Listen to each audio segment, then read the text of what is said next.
I'm Alberto Pérez Romera, and this is my final exam of Resources and ICT. So, let's see the video. So, first of all, I have to say that these activities are addressed to pupils that belong to a bilingual school. There, the students are provided with tablets and laptops, and they also have access to internet. They are between 10 and 11 years old, so they belong to the 5th grade of primary school. And there is no one of them who needs special educational attention. So now I'm going to show you the specific competencies, the evaluation criteria, and the basic knowledges of my project. First of all, I have to say that this project is based in the subject of social science.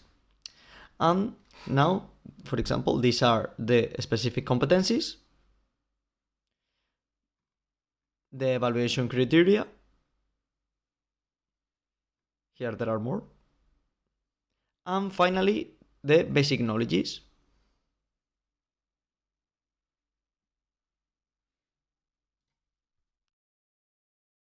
So now I'm going to answer to the question number 2. So this is the prompt I write to ChatGPT. And this is the answer it has given to me.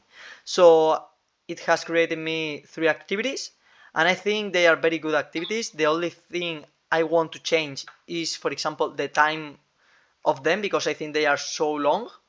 But in general, I think that my activities will be very similar as this. So my project is made up of 3 activities. All of them are related to the solar system. So first of all, in the first activity, the students will have to make a Kahoot.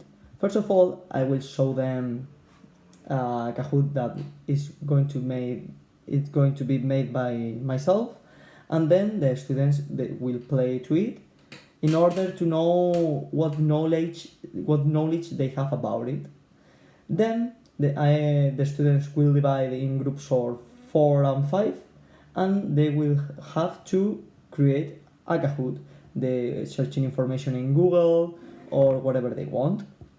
After that, all the groups will have to show their Kahoots on class in order to play all of them. So now I'm going to show you how to create a Kahoot. First of all, you have to click on Create and then on Kahoot. Once you are here, you are going to click on Blank Canvas Basis, because you can also select to use a pre-designed template, but we don't want that. So click on here, and here you have the space to write the question and also the spaces to write the possible answers. So now I'm going to write a possible question. For example, this.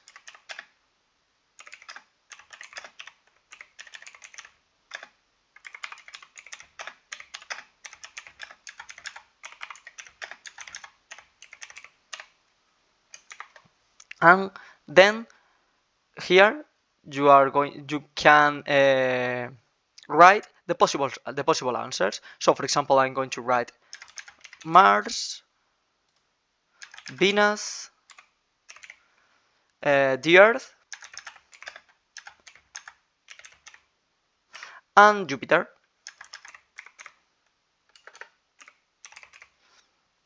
And to select which answer is correct, you have to click on this circle. The children can also change the limit time to answer to this question here, but I'm going to leave 20 seconds because I think is enough time. And if they click here, they can also add a picture like this. And in order to save the Kahoot, they will have to click here on Keep. They will have to write a title for it, for example, Jupiter, and they will have to click on Continue. And that would be all.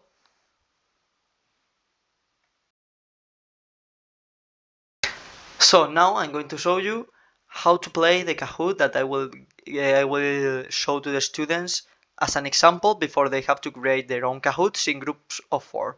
I am only going to play 3 questions, and the rest of the Kahoot will be linked on a document. So let's go.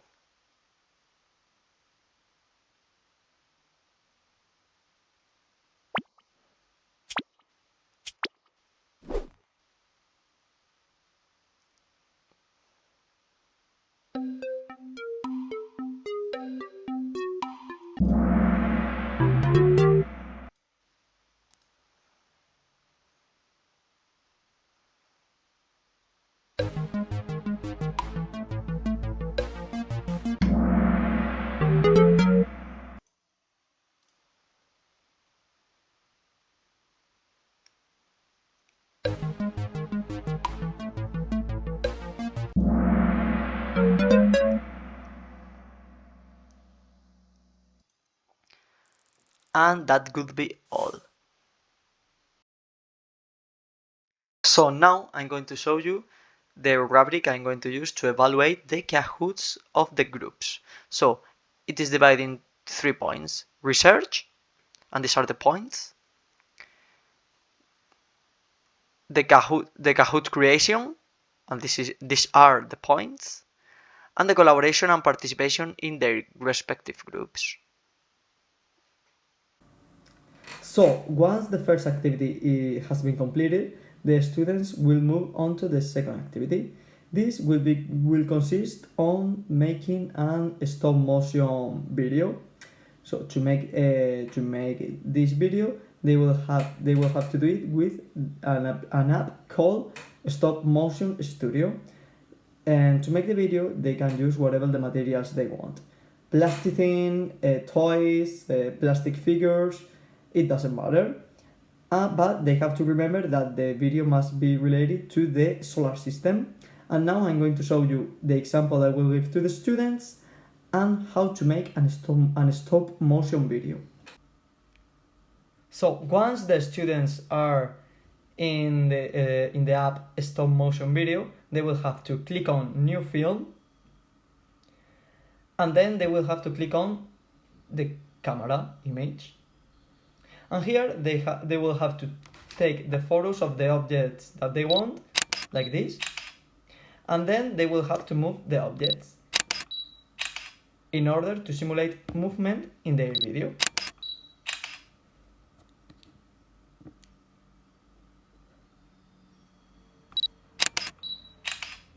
I will do that 2 more times.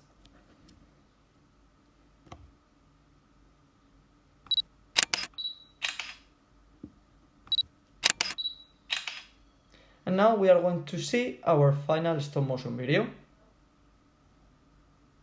So this is the objective, and remember that this is only an example of how to make it, and now I'm going to show you the example I will show to the students. So this is the example of a stop motion video that I will show to the students. As you can see, I have used clay to create the planets, to simulate the movement that they do around the sun.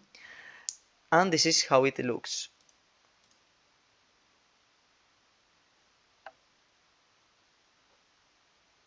So the students can use whatever materials they prefer, because the aim is to be creative, but without forgetting the main point of the video, which is the solar system.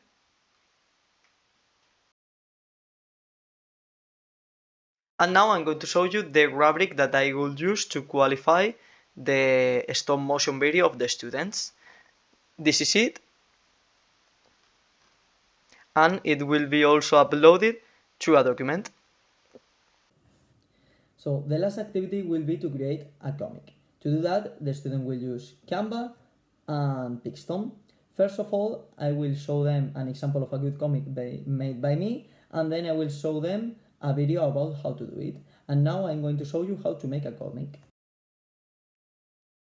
So now I'm going to show you how to create a comic. You have to join Pixton, and here, for example, you have the backgrounds. You can add the background you want, but now I'm going to add this, for example. And then you have here you have the characters. So I'm going to add, for example, an astronaut, yes, this type of astronaut with this type of skin, for example. Once you have that, you can also add some words to the character. Like I'm going to put I love Venus. And you have to click on here. And that would be all. So once you have completed this thing, you have to make a screenshot like this. And you have to go to Canva. So you have to upload the thing to Canva.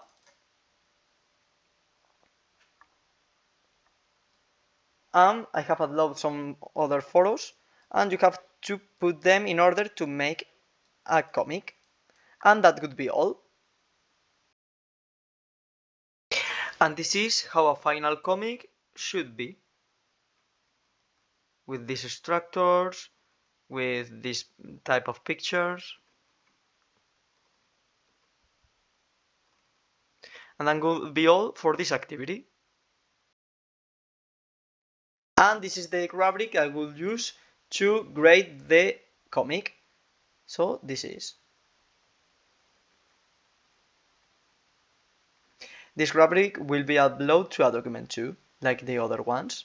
So now that I have finished explaining all the activities, I have to say that incorporating digital tools to the project not only enrich the learning experience, because it also prepares the students to the digital landscape that they will encounter beyond the classroom. I also think that in general, adding these tools can empower the students to become active consumers and creators of digital content, while deepening also in their knowledge about the solar system.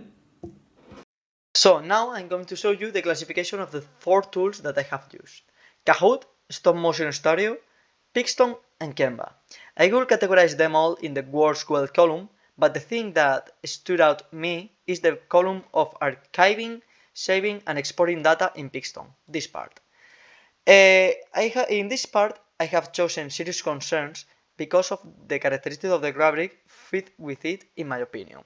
So, this could be all for this question. So now I'm going to use the ACAD toolkit to articulate the learning design of my project. First of all, in spaces and resources, I have selected laptops, tablets, application of social media, collaborative studies, classroom, paper and pencil. Then in the social interaction design, I have select a team, teacher, person that is mentorized, person that generates ideas, group, and person that works in the task. Then in the design of the knowledge task, I have speakers panels, storytelling, composition and creation, textbook, field work, brainstorming, sound-based media, image-based media, games, blogs and web pages, and actuation and demonstration. And finally, in pedagogy, I have selected that learning is contextual and communitary, learning as processing information, learning as participation and social negotiation, learning as an answer for programmed instruction, and learning facilitated by modeling, imitation, and observation. And that could be all. And this is how the iCAD framework of my project looks.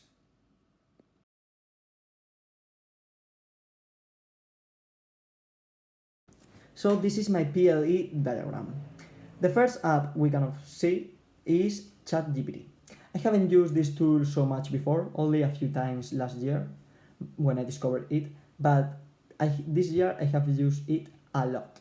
It has been a great help and a very good ally in order to help me to carry out many of the tasks that I have to do during this course. The second app is Chat PDF, and this website has been a discovery of this year. And what this website does is that if I insert a PDF document on it, I can ask information about it to Chat PDF, and it will give me a very accurately and coherent answer. Also, if I don't like the answer, I can ask it to summarize it or to rewrite, and it has saved me a lot of time in many tasks that require to read long PDFs. So the next tool I want to talk about is Grammarly. Grammarly, it is used, for example, to correct your English texts while you are writing them. It has been very useful for me because there were times that I didn't know how to write a word or a sentence, so it has given me the correct way to do it. Also, it suggests you some different ways to rewrite sentences in order to make them more formal or informal. So the next tool I want to talk about is Canva. This is an app I already knew about, but I didn't use it before until now. So I think it's one of the biggest discoveries of this year. Here I can create presentations, documents, and also infographics in a very good way. It offers me many templates and resources to improve my work, and also offers an AI tool to create images that you want, and I think it's very useful. And the last but not least, DeepL. I think it's the best tool I have used this year. It can translate the text you write to it, and also it can translate PDF documents to almost any language in the world. I have used it to translate PDF documents from Spanish to English and from English to Spanish, and I recommend this tool to almost every person I know. And this is my PLE diagram. So now I'm going to answer to the question number 4. So I'm going to talk about the 3 areas of Ditchcomeru that I consider the most relevant. So these are professional engagement, digital resources, and empowering learners.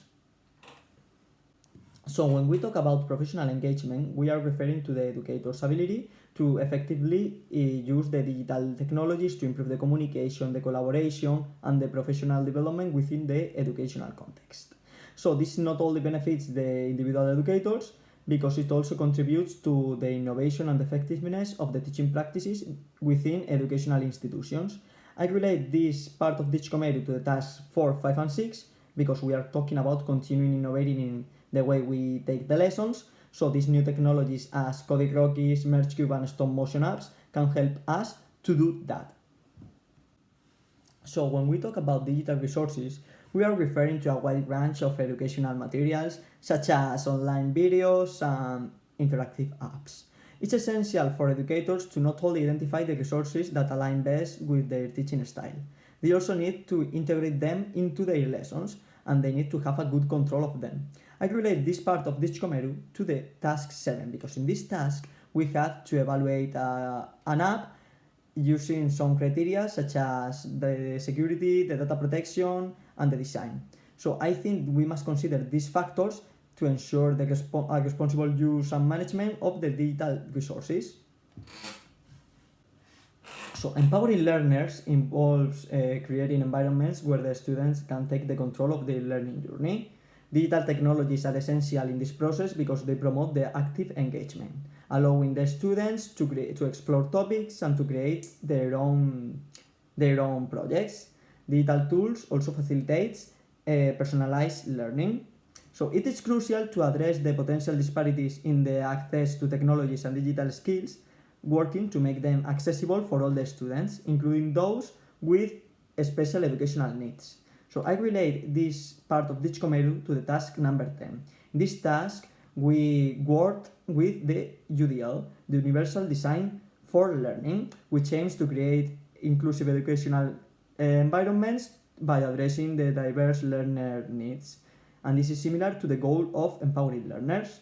So that would be all for this part of the exam. So now I'm going to answer to the last question of my exam. So first of all, I have to say that in this subject, I think I deserve a 7, more or less. Because, for example, in the groupal tasks, I have not been failed by any analyst, and most of my grades are like a 4 out of 5. So this is why, and I think this is because of all my efforts, and this is why I think that at least I deserve a 7 in this subject. Also, talking about the groupal works, the roles, I think that they have been a very good idea, and I think that is a very innovative way to work in group. But for example, being analyst, for me it has been the worst thing,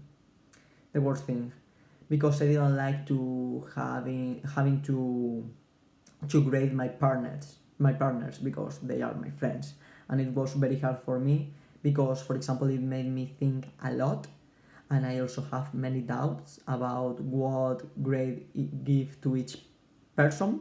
So I also felt very uncomfortable because I didn't want to make anyone feel bad for their work. And to finish, I have to say that in this exam the AI has been like a support for me. I have used it for several times, yes. For example, for making the rubrics, and also in other tasks I have used it too. But all the work, I have done all the work by myself, because if I had given the control to the AI, my exam and all the work would not have gone ahead, because it would have had like a lack of human touch, which I think is a very important part of this type of tasks, because a machine is not capable of thinking and doing the things as we would do them. And that could be all for this question. So this is the end of my exam, and I hope you have liked it. Bye.